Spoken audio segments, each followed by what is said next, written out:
वाणी अपनी नानी के परिवार रामपुर पहुंच चुकी थी। सभी लोग बहुत खुश थे। वाणी अपनी मामा की बेटी रिया से मिलकर बहुत खुश थी। ये दोनों बहुत सारी बातें कर रहे थे। शिल्पा भी खुश तो थी, पर कहीं ना कहीं उसके चेहरे पर टेंशन था, जो कि उसके बड़े भाई और उसकी माँ ने नोटिस कर लिया। जब बच्चे अपने कमरे में चले गए तो शिल्पा को उसकी माँ ने अपने कमरे में बुलाया। जैसे ही उसके बड़े भाई मनीष ने देखा कि शिल्पा माँ के रूम में जा रही है, तो मनीष भी उसके पीछे पीछे वहाँ चला गया। जैसे ही शिल्पा अपनी माँ के रूम में पहुँची, उसकी माँ ने कहा, शिल्पा बेटा क्या बात है, तू मुझे परेशान क्यों लग रही है।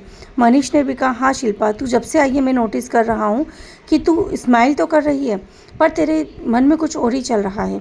तो किसी ना किसी टेंशन में तो है। आखिर क्या टेंशन है? तू अपने बड़े भाई से इस टेंशन को छुपा नहीं सकती है।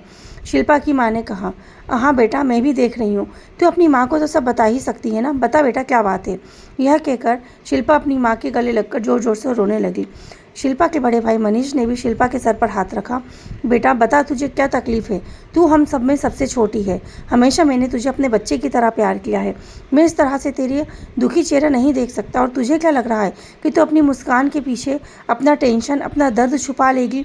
तो क्या हमें कुछ पता नहीं चलेगा? हम तुझे बहुत अच्छे से जानते हैं। बता ना, क्या परेशानी है? कोई बात है तो बता, किस बात के बारे में परेशान है? क्या राजेश बाबू तेरे साथ कुछ गलत बिहेव करते हैं? वो भी नहीं आए, चिराग भी नहीं आया। आखिर बात क्या है? बता क्या बात है, मैं भी राजेश बाबू से बात करता हूँ। यह सुनकर शिल्पा और ज़ोर ज़ोर से रोने लगी और अपने आंसू पोंछते हुए उसने कहा, नहीं भैया, ऐसी कोई बात नहीं है। वो तो बहुत अच्छे हैं, बहुत अच्छे से मुझे रखते हैं, और चिराग की तरफ से भी कोई टेंशन नहीं। मैं वाणी की वजह से थोड़ा सा परेशान हूँ। यह सुनकर मनीष ने कहा, वाणी की वजह से? क्यों, क्या हुआ? वो ठीक तो है ना? कोई दिक्कत तो नहीं? क्या उसे रागिनी की याद अभी तक आती है? क्या बात है, बता मुझे। शिल्पा ने कहा, नहीं भैया, ऐसी कोई बात नहीं है। दरअसल बात कुछ ये है। ऐसा कहकर शिल्पा ने सारी बातें, राजेश ने जिस तरीके से डॉक्टर को दिखाया, वो सारी बातें, वाणी ने जो प्ले किया उसके बारे में, और अभी रास्ते में आते समय जो कुछ हुआ, सारी बातें अपनी माँ को और अपने बड़े भाई मनीष को बता दी। वो लोग भी यह बात सुनकर बहुत परेशान हुए। मनीष ने सोचा, पागल है क्या? तूने इतने दिनों तक मुझसे ये बात क्यों छुपाई?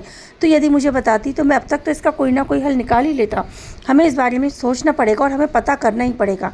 इस बार तू यहाँ से खाली हाथ नहीं जाएगी, और आई प्रॉमिस, मैं कुछ ना कुछ करके इस चीज़ का सॉल्यूशन निकालूंगा।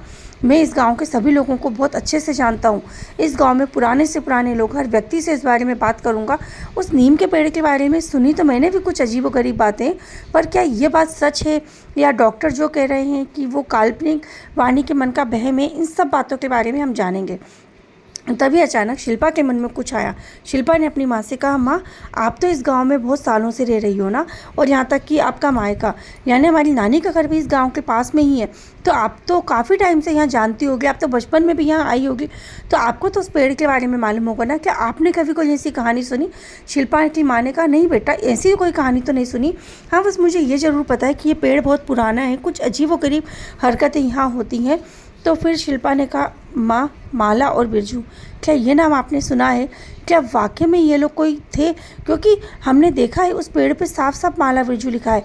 मतलब कोई तो है ना जिसने वो नाम लिखा होगा उस पेड़ पे। कौन है वो लोग? क्या आप जानते हो? क्या आपने कभी ये नाम सुना?